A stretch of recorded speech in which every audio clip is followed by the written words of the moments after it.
por onde andava, ele servia.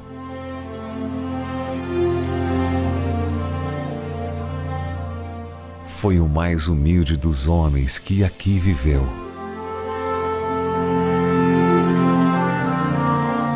Não via a servidão como vergonha, mas como honra ao coração de Deus.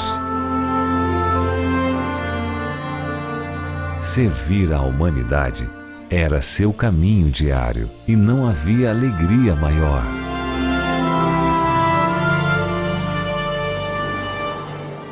Para ele, os passos do crescimento espiritual também eram passos de humilhação.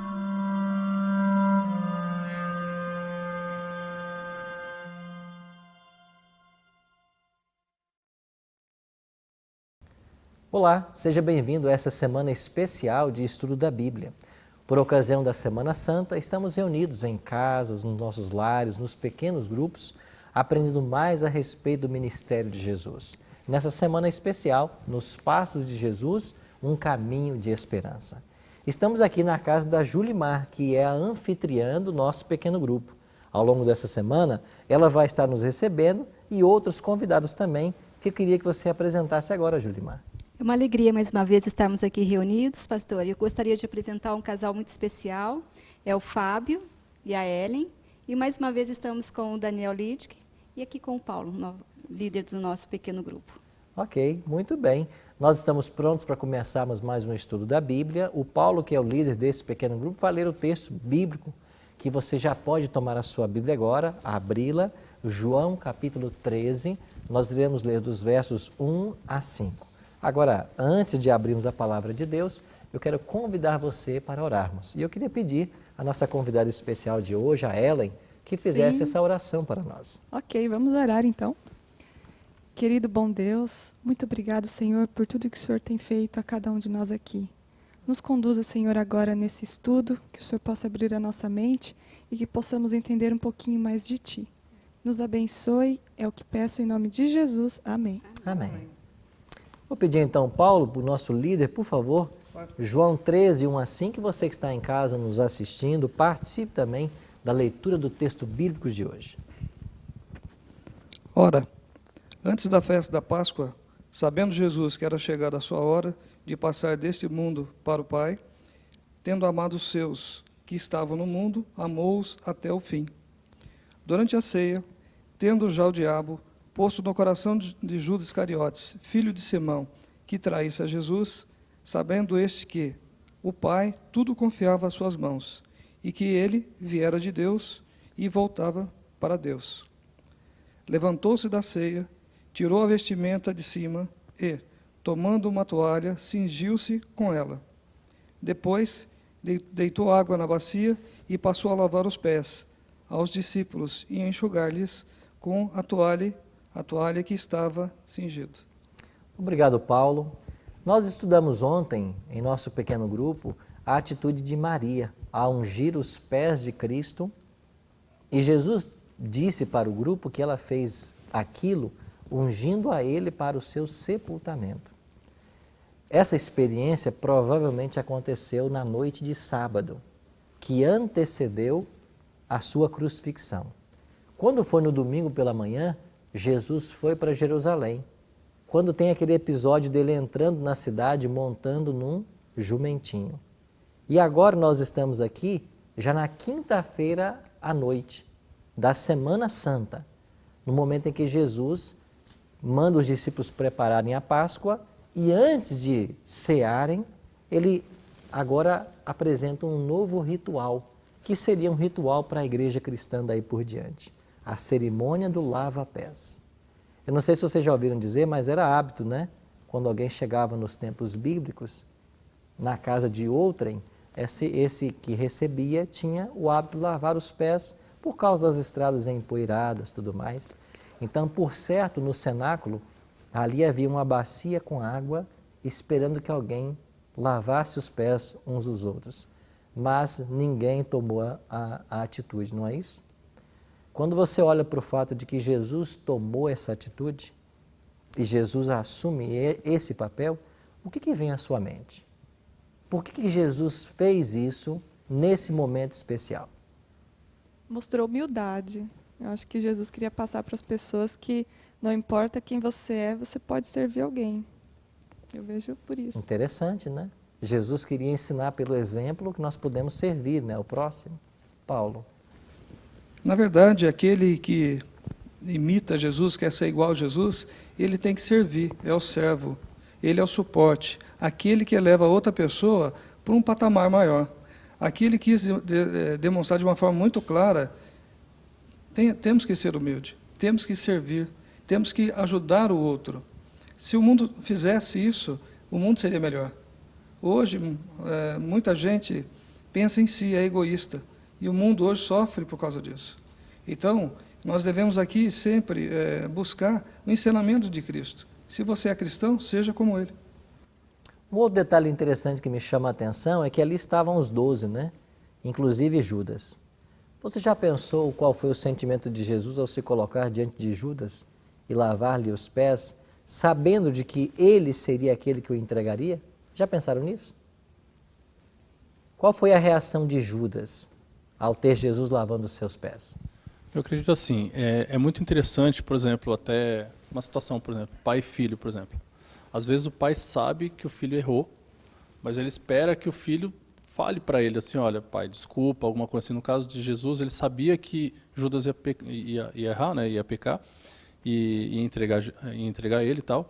E eu acredito assim, que de repente Jesus esperava que Judas falasse algo, sabe, fosse pelo menos humilde ou de coração puro. Poxa, eles eram discípulos, estavam junto com Jesus a cada momento, mas esperava de repente alguma coisa. Mas Jesus sabia que isso não viria dele, mas mesmo assim foi foi lavar os pés, sabe, mesmo assim, sabe aquela confiança, poxa, esperando que ele falasse alguma coisa. Meu pensamento seria nesse sentido assim. Um outro detalhe interessante é que ao Jesus estar lavando os pés de Judas, quem sabe o Espírito Santo tenha tocado o coração dele. E ele tem refletido naquele momento, né? Será que eu estou indo na direção certa? Mas finalmente ele fechou a porta do coração à voz do Espírito. Aí o próximo, um dos outros que Jesus lavou foi Pedro, né? Agora, Daniel, Pedro não queria que Jesus lavasse, né? Por que Pedro não queria isso? Pedro era um cara meio impulsivo aqui, né? E ele disse, vai lavar então meus pés, lava logo meu corpo inteiro aí. Jesus faz uma repreensão. Mas voltando um pouquinho, pastor, eu vejo que sempre Jesus, ele sempre vai além, sabe? Ele sempre ama, sempre dá outra oportunidade, ele sempre toma iniciativa. E em tudo aqui a gente vê Jesus ele dando lições. Em cada parte aqui a gente vê uma lição, né? Jesus ensinando aos discípulos aqui. Interessante que nessa história a gente percebe que Jesus está dando aqui passos de humilhação. Ele assume a posição de servo ao lavar os pés dos discípulos e agora eles vão para a mesa pascal. Bom, se era uma Páscoa, ali tinha que ter um cordeiro pascal. Ali estavam também as ervas amargas. E com o passar dos séculos, os judeus introduziram um novo elemento na Páscoa que não existia no tempo de Moisés, que era o vinho, o puro suco da uva. Está presente aqui na cena, mas lá no tempo de Moisés não se usava. Mas os judeus, ao passar dos séculos, introduziram esse novo elemento. E Jesus está agora diante do cordeiro morto e ele é o cordeiro vivo. O significado aqui é muito profundo. Jesus faz aqui a transição das economias de salvação. O tipo encontra o antítipo. Aquilo que era símbolo encontra a realidade. E a partir desse momento, a esperança da humanidade de perdão e salvação não estaria mais colocada num animal, mas no próprio Filho de Deus, que, tipificado pelos animais que morriam no santuário, ele viria dar a sua vida por nós. Então, quando você pensa em Jesus como nossa oferta, que sentimento vem até você? Imagine você agora, Jesus está trocando os papéis. Agora, não confiamos mais no animal, agora eu vou entregar a minha vida. O que você acha que se passou no coração de Cristo ao se aproximar desses últimos momentos do seu ministério terrestre? Nós estamos aqui quinta-feira à noite. O dia seguinte será o dia da crucifixão. Como você acha que estava o coração de Jesus?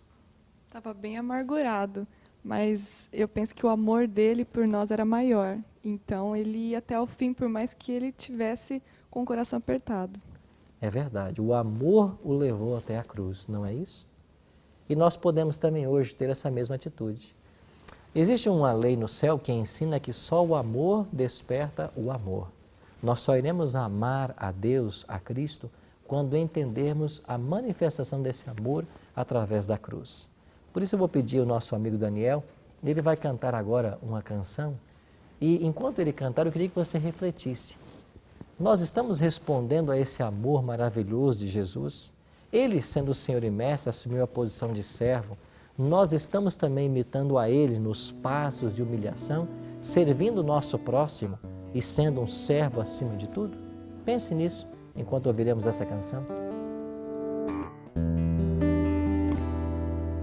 Compadece-te de mim, ó Deus, segundo a tua benignidade, segundo a multidão de misericórdias, apaga as minhas transgressões, apaga as minhas transgressões.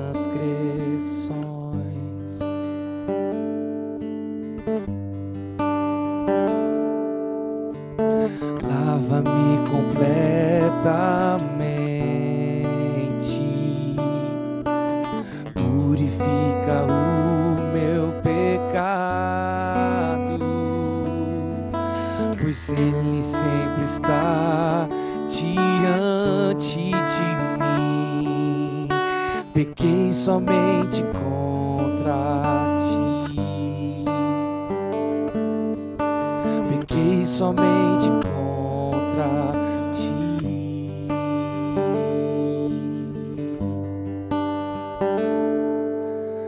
Cria em mim, ó Deus, um coração que é puro e renova dentro de mim um espírito inabalável. Cria em mim, ó Deus, um coração que é puro e renova dentro de mim um espírito inabalável, inabalável.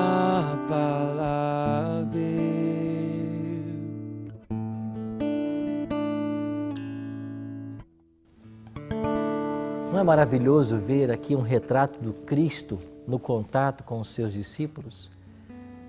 Ele sabendo de que um iria negá-lo, o outro traí-lo, assim mesmo ele assume a posição de servo. Nos passos de humilhação quer dizer andar e fazer o que Jesus fazia. Viver nos passos de Jesus é assumir a posição de servo, em oferecer mais do que pedir. E perceba que todos os discípulos receberam essa influência do Mestre, mas eles a trataram de formas diferentes. Judas fechou seu coração à influência do céu e isso levou ao suicídio e morte. Mas aqueles que abriram o seu coração à influência do céu tornaram-se autênticos seguidores de Jesus. E finalmente o Evangelho foi difundido através desse testemunho. E o seu caso, o meu caso agora? A mesma influência o céu está exercendo sobre todos nós e nós podemos agora também abrir nosso coração para que o céu nos oriente no nosso procedimento, na forma como lidamos com o nosso próximo, na forma como encaramos as coisas da religião, na forma como lidamos com nossa família. Viver nos passos de humilhação de Cristo é assumir a postura que Ele assumiu, é estar disposto a amar e servir ao próximo acima de todas as coisas. Por isso, quero convidar você a abrir o seu coração e agora, ao orarmos, pedir que essa influência benfazeja de Cristo alcance todos nós e que nos coloque numa posição de servos para fazer o bem ao nosso próximo e servir também ao nosso Deus. Ore conosco agora. Bondoso Deus e Pai, nós louvamos e exaltamos o Teu nome por histórias maravilhosas como essa que lemos na Tua Palavra. Pelo modelo que nós temos em Jesus Cristo, de que sendo Senhor e Mestre se fez servo para servir a todos nós. Que esse exemplo possa nos motivar e que nós possamos buscar servir também aqueles que estão ao nosso redor, buscar fazer a Tua vontade, buscar viver os princípios do Teu reino, para que um dia estejamos na Tua presença. Por isso, bom Deus, que a Tua bênção repouse sobre todos nós aqui agora e sobre todos os nossos amigos que estão agora em casa, nos seus pequenos grupos, participando desse momento tão especial. Que essa semana traga lições preciosas para as nossas vidas e que o estudo da Tua Palavra nos prepare para a eternidade. Em nome de Cristo nós te oramos. Amém. Obrigado, amigo, pela sua companhia. Amanhã estaremos juntos mais uma vez, porque essa semana estamos nos passos de Jesus, um caminho de esperança. E o tema de amanhã, nos passos da comunhão. Eu espero por você.